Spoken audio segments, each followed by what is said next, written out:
Hi, my name is Eric Smalley, and I wanted to continue talking about my leukemia. When I was diagnosed in 2019, I had no idea, I was facing CLL leukemia. All I know is I went to the hospital because I had flu-like symptoms and it just wasn't getting better. And not only that, but I was hearing my heartbeat literally in my ears, and I knew something was wrong.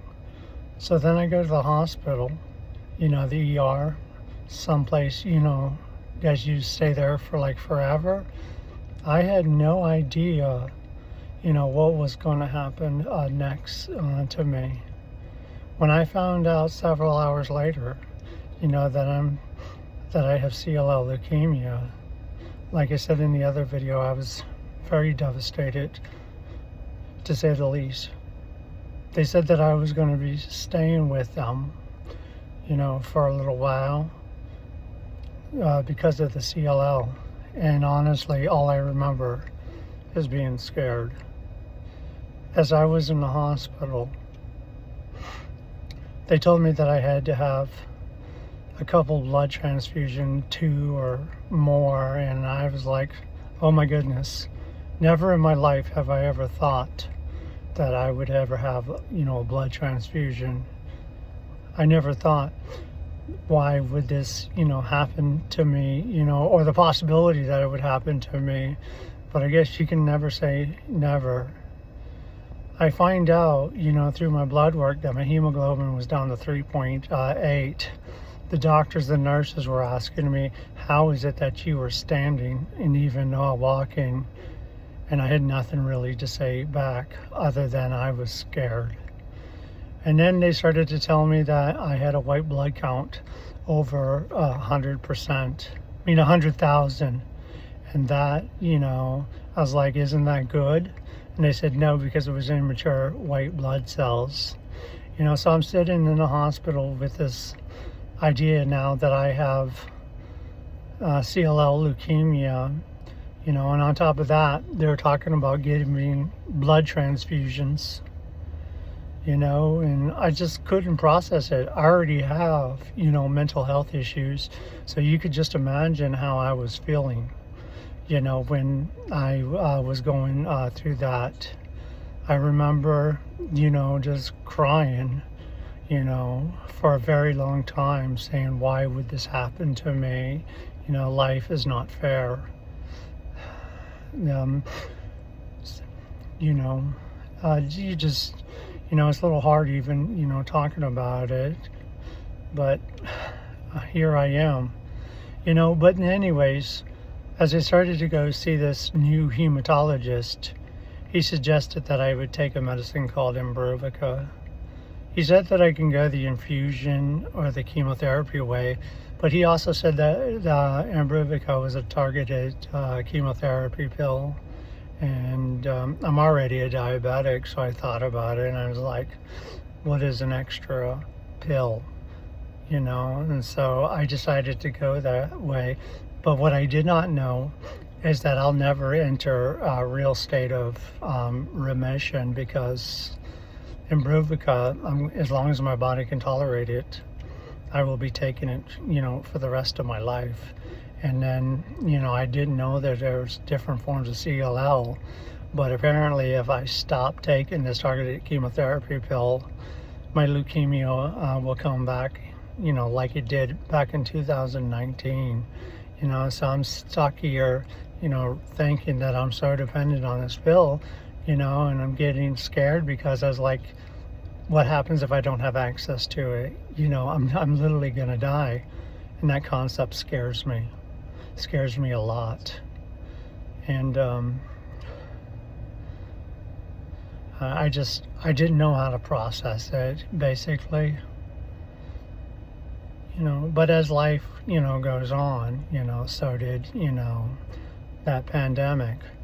But at the time, when I got better, I returned back to work, being a rideshare driver, doing Uber, doing Lyft, and I knew that, COVID was going around, and I knew that there was a possibility that, my passengers could have it. My mother sure did make it known that, hey, you don't know who's getting in your car. And I'm sitting here saying, well, I got to make money somehow, and I'm not going to let, something like COVID stop me from doing what I have to do to support my family. So I'm working through, the pandemic, and, the first couple of years I'm doing very good, very fortunate I didn't catch COVID. But the time that I did catch COVID, it caused me to be put into the hospital. It just kind of reminded me that, yeah, CLL is scary. And see, I was sitting here trying to forget that I have, CLL, but I constantly get these, type of reminders, going to the hospital because I'm immunocompromised and dealing with things like, COVID. I guess the worst part of it is I not only had COVID, but I had pneumonia. And that thing that they put on your finger to test your blood oxygen, it wasn't 95 through 100. No, it was like 77, So they said again that I had to stay once again, in the hospital. And you can imagine how that made me feel. It didn't make me feel very good. But when I got discharged from it, my mother, reminded me that, hey, you need to get another profession. I was like, no, I'm happy, doing Uber, Lyft, and I'm going to continue it. And I was doing pretty well for about another year or so, and I ended up getting COVID again. And it was pretty much the same thing. I had COVID and pneumonia, so I was put in a hospital again. And that wasn't good, because like I said earlier, I don't like the reminder, that I have, leukemia. I'm spending all this time trying to forget that I have it. But obviously, it just reminded me that, hey, I do have, CLL. And that I just got to deal with it. But I got back out, and at that time, I started thinking to myself, where in the heck did I get the CLL, leukemia? And I started thinking about my military career, in the Navy, and I was like, you know what? I was dealing with some pretty hazardous chemicals. And I'm wondering if I can make a claim, for compensation, Veteran Administration disability. I said it was a long shot. I was in the military like 20 years ago, and I'm not sure if they're going to or not. And I really wasn't after the money. I wanted the healthcare to help me, with the CLL leukemia. And I sat there, for months saying to myself, I'm not going to get it. I'm not going to get it. I'm not going to get my expectations, or my hopes that I'm going to get it. And then just one day, I think it was about 3 months later, I checked the VA app, and sure enough, I became service connected for it. And I was like in disbelief. At the same time, I was crying because before this time, I was financially struggling. And I was like, okay, my family and I are going to be okay now, and I don't have to do Uber and Lyft, so much, and again, I was blessed there, but I just wanted the health care, because healthcare is expensive, especially having those type of insurance. So yeah, I just, a lot's been going on for me, but as life is going on, and me going to see my oncologist once a month, again, it's just very mentally taxing on me, because it just reminds me again that I have a disease, that eventually can kill me. And every time I see my hematologist, he's like, Eric, It's not going to be the CLL that kills you. It's going to be your stress. You need to learn to calm down. And I know what he's saying is true, but at the same time, I'm sitting here and saying, you don't understand. You're not the one with the cancer, but as months and years, gone by, and now it's 2025, my treatment's going very well. I just wish, my mental health was going very well, because with that and other stressors in my life, I'm just struggling day to day to deal with, my cancer and my diabetes, my marital stresses, dealing with my kids, and everything else in life. It's really hard, to say the least.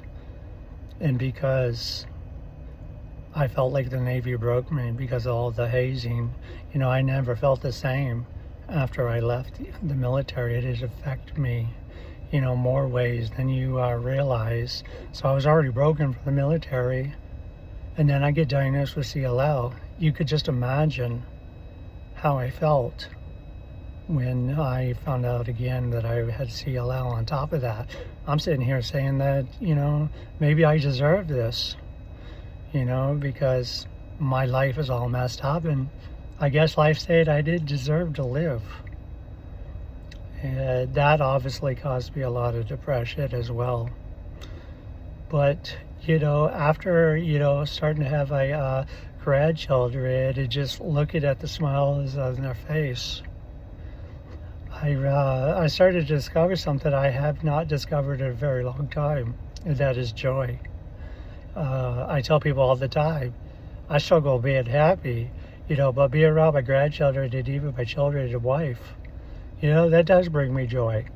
I don't like some of the stress that's caused, by having a family, but at least, I can find some form of joy to cope through the day-to-day, dealing with my, depression associated, from life and leukemia.